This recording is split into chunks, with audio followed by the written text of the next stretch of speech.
meses, o jogador fica livre para acertar com outro time, né? Ele ganha essa liberdade. Agora, vamos ouvir os jogadores, então? Primeiro, o Oscar, falando sobre o desempenho no jogo de ontem. Não, é triste. A gente tem que melhorar, tem que treinar. Acho que a gente está tomando, principalmente no segundo tempo, alguns gols que a gente normalmente não toma. Então, o time está criando, tá jogando bem, mas estamos tomando muito gol bobo em contra-ataque. Então, a gente tem que melhorar isso aí. Sobre o jogo ainda, o que você acha que faltou hoje? Faltou um pouquinho mais de entrega de todo o time. Acho que a gente no primeiro tempo jogou bem. A gente sabe que a Ponte Preta joga com 2 linhas de 5, todo mundo lá atrás. A gente criou, fez o gol e daí depois no segundo tempo a gente entrou um pouquinho desligado e tomamos gols. Tá aí o Oscar falando então. Tem o Lucas também sobre esse desempenho do São Paulo no jogo de ontem? Primeiro ponto, o Zubeldia tem totalmente o nosso apoio, o nosso respaldo. Acredito que a culpa é muito mais dos jogadores do que dele, né? A gente tem plena consciência de que a gente precisa melhorar o quanto antes. Não é normal essa sequência de resultados negativos que a gente está tendo, com o elenco que a gente tem. E o segundo ponto é que também não há desespero e não há crise, porque a gente já está classificado, mas é um sinal de alerta, é para a gente ligar o sinal de alerta.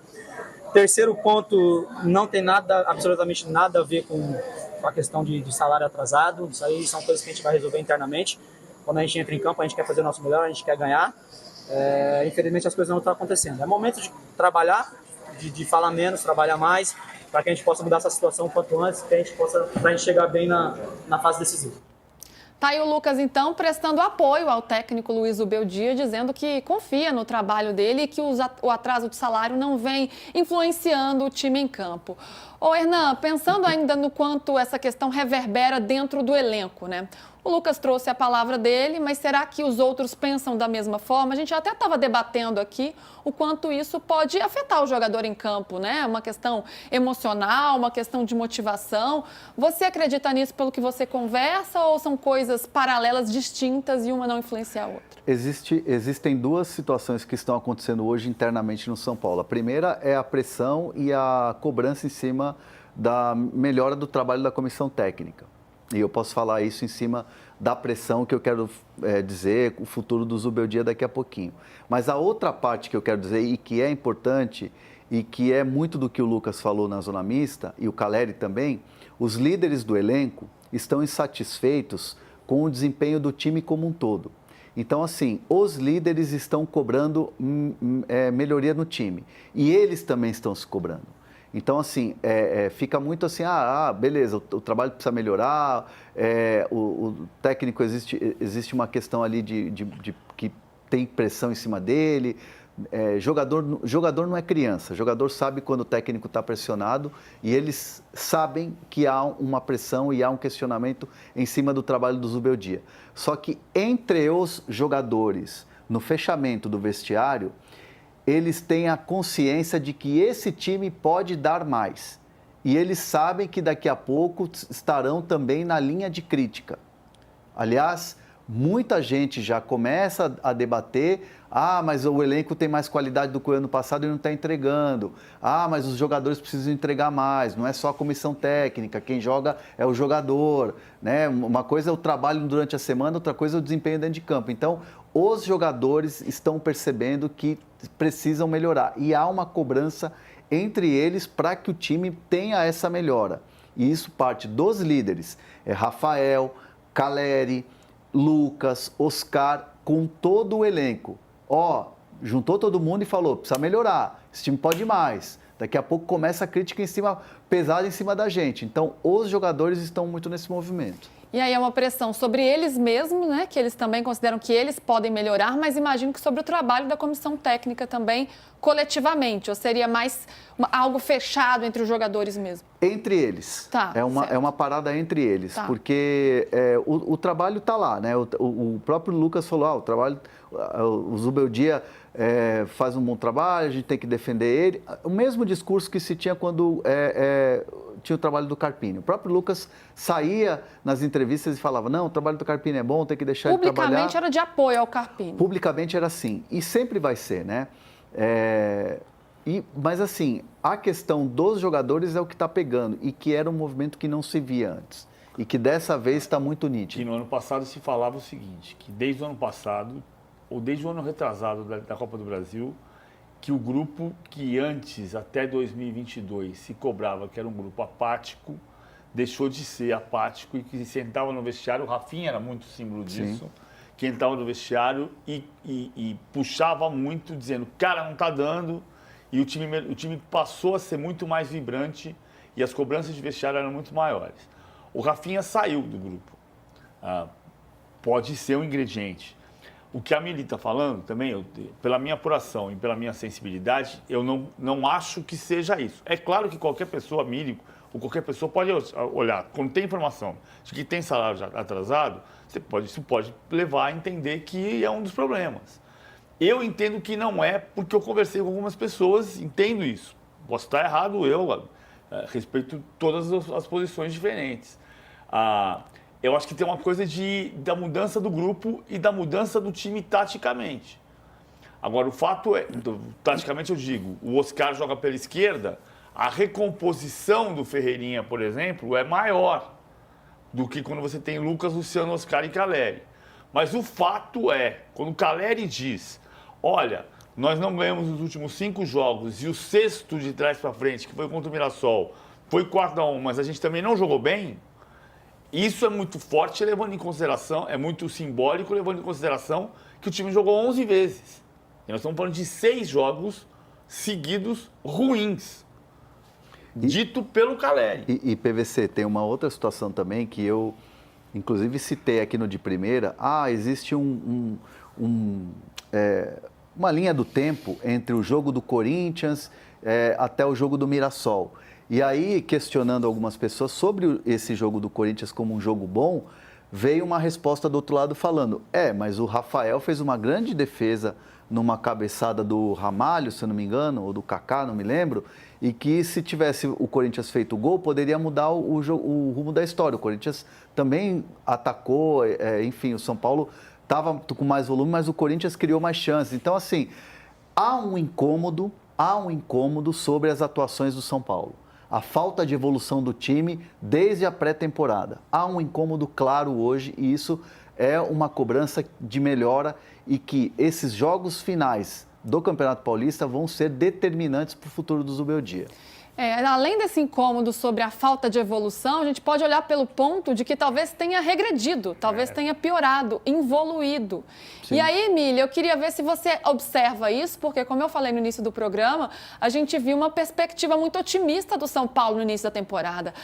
O quarteto, jogadores muito técnicos, onde o São Paulo vai brigar. O São Paulo tinha ganhado pontos para brigar ali entre as cabeças do futebol brasileiro. E agora a análise parece diferente. Será que o trabalho regrediu ou é uma má fase? O que dá para explicar essa virada de chave nesse momento? Essa análise é boa, Luísa. Assim, como eu analisei há muito tempo que faltava motivação a esse time, mas que eu gostava do que o time criava, porque tinha um poder ofensivo muito bom, o Oscar chegou deixando muita gente em silêncio, né? Porque eu mesma disse, olha, precisa ver como ele vai chegar, porque ele vem lá da China, talvez ele chegue sem ritmo de jogo. E ele chegou com o ritmo de jogo, né? E logo de cara, a gente viu que o quarteto poderia funcionar. Então, eu acho que se a gente analisar que nos primeiros jogos o quarteto de fato funcionou, e agora a gente não está vendo mais nem tanto volume de jogo, principalmente contra a Ponte, houve sim uma queda. Mas eu quero resgatar a ideia de que, assim, o São Paulo teve um problema motivacional. Essa é a minha análise, tá, gente? Assim, é uma opinião. Eu tenho a minha, vocês têm a de vocês, tá tudo certo. Essa é a minha. Porque eu falei isso lá atrás.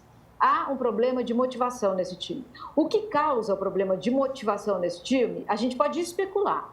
Pode ser o salário? Pode. Direito de imagem é salário, né, gente? Assim, tem o salário da carteira e aí dão um nome de direito de imagem, porque ficou mais fácil contabilizar assim.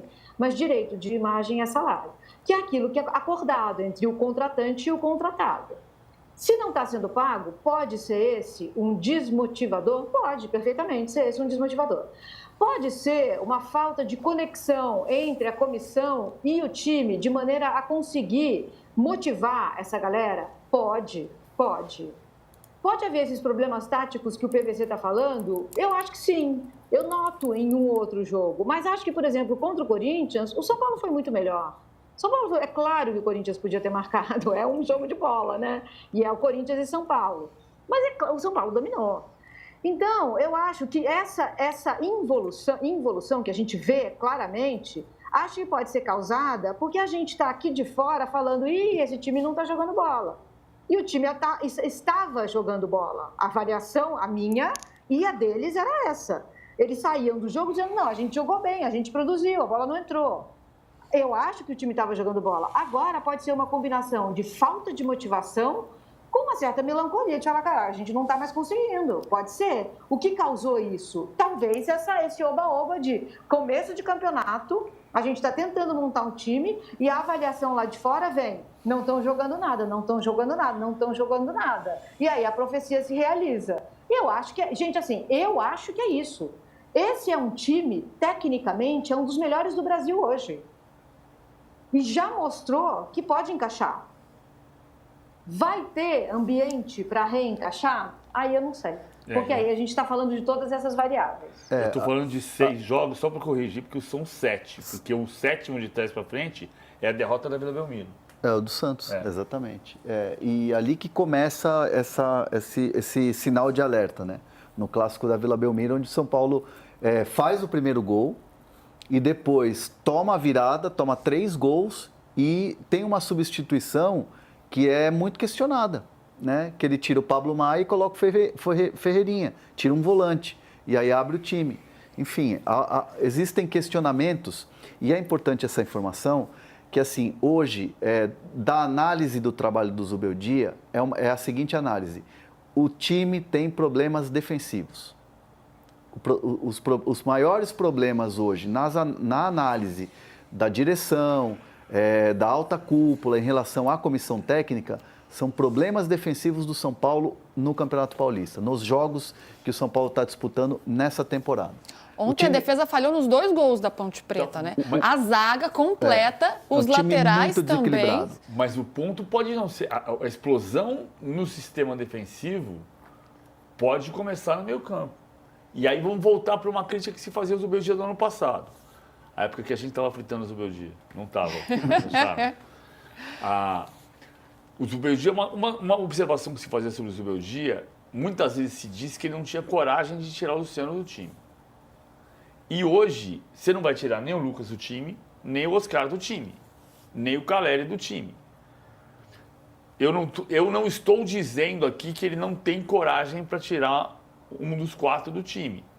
Mas talvez você precise tirar momentaneamente um dos 4 do time. Seja o Luciano, seja o Oscar. Não tiraria nem o Lucas, nem o Caleri. Ou seja, não dá para jogar com um quarteto, não acho que não dá para jogar, Luísa. É que assim, num dado momento que você precisa equilibrar o time, se você percebe que você tem uma dificuldade que está explodindo na defesa, você pode ter que equilibrar o time momentaneamente para devolver confiança e tentar fazer de novo com os 4. Não estou falando de barrou e vai virar reserva o resto do ano.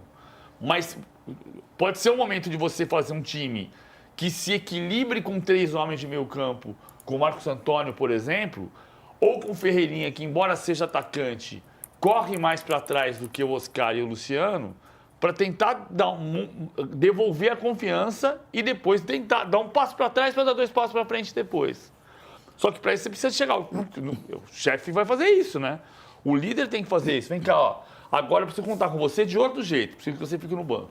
2 jogos. Quero ouvir a Mili também, mas um dos responsáveis para corrigir esses erros defensivos é o auxiliar do Zubeldia, o Maxi Cubeiras. E ele comandou o time ontem porque o Zubeldia estava suspenso. Então vamos ouvir o que ele falou.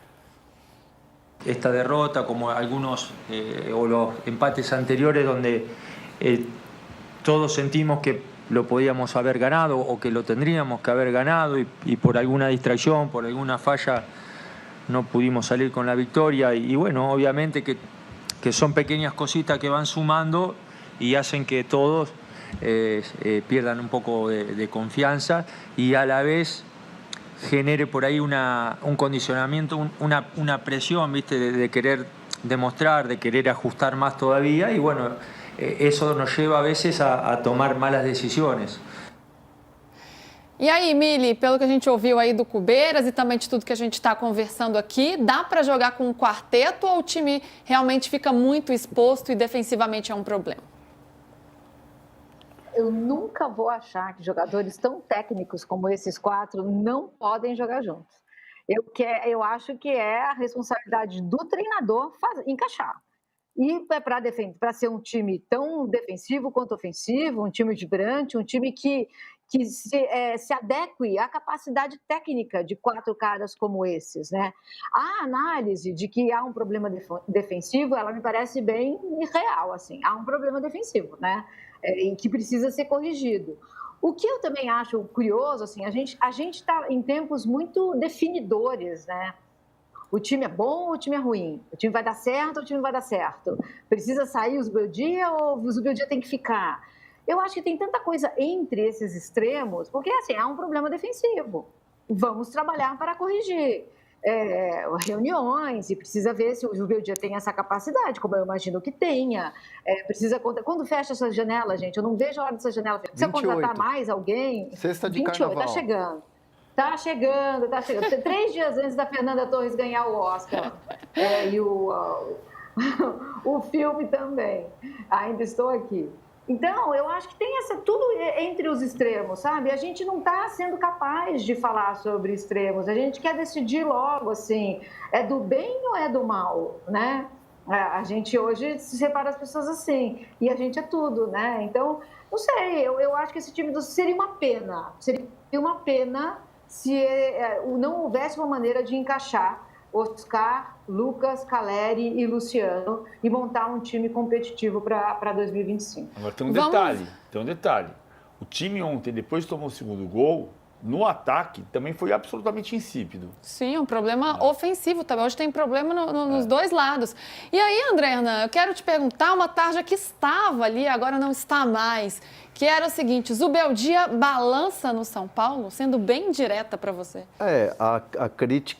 Há uma crítica muito grande nessa questão defensiva, nessa falta de evolução, e há, nesse momento, uma dúvida sobre a continuidade do trabalho, sim, porém não há a decisão tomada sobre demissão. Vamos aguardar. O presidente Casares ontem eu conversei com várias alas, hoje de manhã, conversei com várias alas da diretoria do São Paulo, Barra Funda, Morumbis e tal, e ninguém tem assim a convicção, olha, realmente é hora de trocar. Porém, existem alguns cenários. Pegando o cenário de Rogério Ceni eliminado para o Água Santa, aí tem uma intertemporada, chega no Brasileiro, o time não anda, e aí você manda embora Rogério Ceni, o São Paulo ficou com aquilo, tipo, será que esse foi o melhor caminho? O caminho foi exatamente o mesmo com o Carpini. O São Paulo é eliminado pelo Novo Horizontino e aí fica aquela dúvida, tá balançando, mas tem que dar tempo, contratamos agora, ganhou a Supercopa, deixaram, primeiras rodadas do Brasileiro, tchau Carpini. Então assim, se acontecer, e pode acontecer, o São Paulo eliminado em umas quartas de final, semifinal, em jogo único, de repente até para time do interior, enfim, os times estão jogando bem, mas podem eliminar o São Paulo, há essa dúvida e aí sim haverá um debate muito grande na direção do São Paulo se interrompe o trabalho numa possível eliminação no Campeonato Paulista ou se repete aquele modelo que não deu certo com o Rogério Ceni e não deu certo com o Carpini. Nesse momento, a convicção o trabalho segue, Zubeldia é o técnico de São Paulo, mas se acontecer uma eliminação no Campeonato Paulista de maneira precoce, vai ter um debate sobre demissão, sim. Então é a mesma história, é o mesmo roteiro. A diferença é que o substituto do Rogério foi campeão e o substituto do Carpini não foi. Porque o roteiro foi exatamente igual. E o roteiro agora depende de domingo, porque olha só, presta atenção. Se o São Paulo empatar com o São Bernardo, na Vila Euclides, e o Novo Horizontino ganhar do Botafogo em Ribeirão, o Novo Horizontino termina essa fase em primeiro lugar. Então o São Paulo tem que ganhar do São Bernardo para não depender de nada e poder fazer o jogo das quartas de final em casa. Não é garantia se classificar contra o Novo Horizontino, porque no ano passado foi no Morumbi contra o Novo Horizontino e foi eliminado. Mas é lógico que para o São Paulo, até em função da possibilidade de tabela, uma situação é jogar segunda-feira à noite em Novo Horizonte, uma coisa é jogar sábado à noite em Novo Horizonte, outra coisa é jogar domingo às 4 da tarde, às 6h30 da tarde em Novo Horizonte. Porque São José do Rio Preto, que é do lado de Novo Horizonte, é muito calor. Para o São Paulo é muito melhor jogar contra o Novo Horizontino em casa. Então ele tem que ganhar do São Bernardo. Aí nós vamos mudar a conversa desses últimos 7 jogos com uma vitória só. E aí você vai para uma quarta de final com a confiança de que vai eliminar o Novo Horizontino. Muda o roteiro. Ninguém nunca cogitou demitir o Zubeldia. Agora o que está se cogitando é o trabalho, a avaliação é todos os dias. Foi o que a gente dizia no ano passado, em setembro e outubro. Todo dia está sendo avaliado. Se perder para o São Bernardo e perder para o Novo Horizontino, vai fazer a avaliação de novo e o roteiro vai ser igualzinho a 2023 e a 2024. Só que dessa vez, Lu, há um movimento, uma ala mais forte que pensa o seguinte: se acontecer, e ninguém lá dentro quer, obviamente, que aconteça uma eliminação precoce no Paulista, não pode repetir o erro que repetiu com o Rogério Ceni e com o Carpini. Esperar 2 semanas. Esperar 2 semanas, intertemporada e primeiras rodadas do Brasileiro. Me parece que há uma convicção maior de que, se acontecer uma eliminação no Paulista, Zubeldia não continua. Se é para interromper o trabalho, que seja logo para não prejudicar o restante da temporada. Ou seja, um bastidor importante de uma diretoria de São Paulo que pode mudar a rota. Neste momento não, mas isso pode acontecer a depender dos resultados do Paulistão. A gente fala, né? Estadual é pré-temporada? Mais ou menos. Pode custar a cabeça de técnico, sim. Agora, do outro lado, tinha um adversário, uma Ponte Preta que vem dando trabalho.